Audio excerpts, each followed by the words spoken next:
Hello everyone, finally बहुत बड़ी update के साथ मैं आपके साथ हूँ। सीजीएल मेंस की जो डेट्स हैं डिक्लेयर हो चुकी हैं। 2 तारीख से 7 तारीख यानी कि 2 मार्च से 7 मार्च के बीच सीजीएल का एग्जाम होना है। ठीक है, अपडेट लगभग सभी को मिल गई होगी।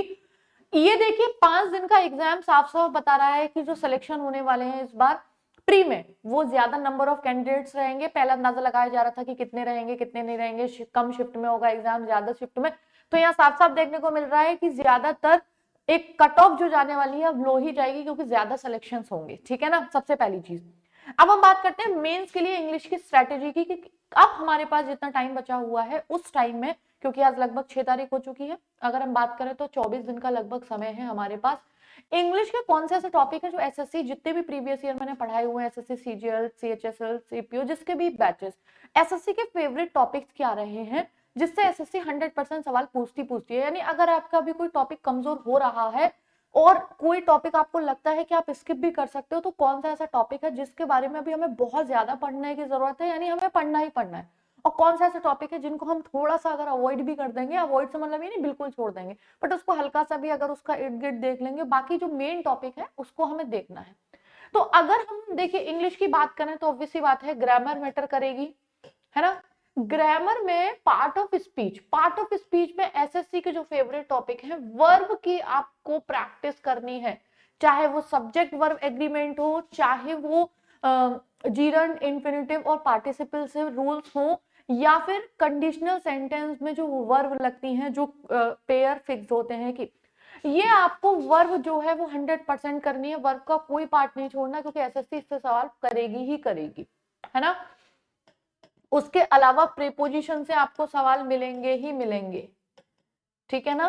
प्रीपोजिशन से वर्ब, प्रीपोजिशन और नाउन, ये 3 चैप्टर्स की प्रैक्टिस तो आपको सारे प्रीवियस क्वेश्चंस लगा देने हैं। और स्पेशली इन तीनों चैप्टर्स के तो सारे आपको बुक में से प्रीवियस जहां से भी जैसे मिल रहा है, क्योंकि ये एसएससी नहीं स्किप करती है, जितना मेरा एक्सपीरियंस है लास्ट 7-8 ईयर्स का इंग्लिश के लिए, ठीक है ना।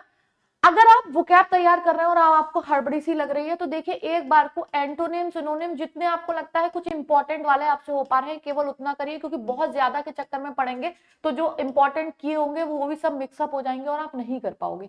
अगर आपकी इंग्लिश वीक है तो एंटोनिम सिनोनिम्स को आप जितना कर लिए हैं बस उनको थोड़ा सा और बढ़ा दीजिए। मेन जो तैयार करिए वो ईडियम्स और वन वर्ड्स पे ध्यान दीजिए, क्योंकि ये धोखा नहीं देते हैं, ये कुछ लिमिटेड है। मतलब हाँ भाई 400 500 600 700 800 उसमें काम चल जाएगा कि हमने 400 500 ये कर लिए, 400 500 ये कर लिए। लेकिन अगर आप एंटोनिम सिनोनिम के चक्कर में बहुत ज्यादा पड़ गए, एंटोनिम सिनोनिम कुछ मत करिए। टेक्स्ट बुक पे प्रीवियस ईयर क्वेश्चंस दे रखे हैं, उस सीरीज लगा दीजिए प्रीवियस ईयर की, उसमें जो एंटोनिम सिनोनिम है वो कर लीजिए और उसके नीचे वो एक्सप्लेनेशन देते हैं, बस उनसे रिलेटेड जितने भी वर्ड्स होंगे उनके ऑप्शंस में वो कर लीजिए। बहुत ज्यादा के चक्कर में एंटोनिम सिनोनिम के मत पढ़िए। मेन चीज है इसको आप कोई भी एक बुक कंप्लीट कर सकते हो, इडियम्स और वन वर्ड्स, क्योंकि ये आपको याद भी रह जाते हैं, है ना। तो इसलिए आप जो पढ़ाई करिए वो स्ट्रैटेजी के साथ करो। बाकी एक्टिव पैसिव नरेशन रीअरेंजमेंट ये टॉपिक्स तो हमें छोड़ने नहीं है क्योंकि ये होने वाले डुएबल होते हैं। प्रॉब्लम क्या करता है एरर्स में, अगर हम बात करें तो बहुत सारे रूल्स हो जाते हैं, तो उनमें से कुछ ये इंपॉर्टेंट मैंने आपको बता दिए, कुछ antonym synonym medium one words में मैंने आपको बता दिया, इनकी प्रैक्टिस करिए, इनकी करिए, बट उस लेवल पे नहीं जिस लेवल पे इसको कंप्लीट कर दीजिए। ठीक है, आपके पास जो भी बुक है उठाइए और सीधे ए से लेके और लास्ट तक आप लगाते जाइए और उसके फिर प्रैक्टिस सेट लगाते रहिए, ठीक है। तो इंग्लिश में इस तरीके से आप स्ट्रेटेजी फॉलो करो, क्योंकि अब टाइम कम है तो बेटर ये करता है कि हम वेटेज वाली पढ़ाई करें। क्योंकि अगर हम बहुत ज्यादा डीप में गए कि नहीं एक सब्जेक्ट का हम पूरा डीप तक, क्योंकि जब बहुत ज्यादा ऊट पटांग सा कुछ एंटोनिम सिनोनिम या कुछ पूछ लिया जाएगा तो लगभग उसमें बहुत सारे बच्चे जवाब नहीं दे पाएंगे।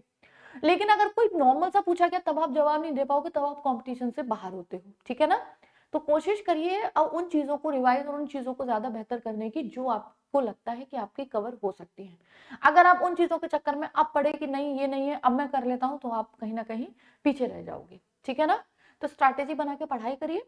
बाकी अगर इंग्लिश में आपको कोई भी हेल्प चाहिए और कोई भी डाउट है तो आप कमेंट बॉक्स में लिखिए, डेफिनेटली कोशिश करूंगी कि आपका वो डाउट या आपकी वो जो भी कमी होगी वो मैं पूरी कर सकूं, ठीक है। ओके, मिलते हैं अगले वीडियो में एक रीजनिंग की स्ट्रैटेजी के साथ, क्योंकि रीजनिंग जितने मैथ्स नंबर आने वाला है 90 नंबर का, उतना ही रीजनिंग मैटर करेगा। एक पार्ट ऐसा जिसको आप अवॉइड नहीं कर सकते हो इस बार, ठीक है। तो चलिए मिलते हैं रीजनिंग की स्ट्रैटेजी के साथ, अभी इसको समझिए थोड़ा सा। देखिए वीडियो को और तब जज करिए कि हमें क्या कैसे करना है। मिलते हैं अगले वीडियो में। Thanks for watching.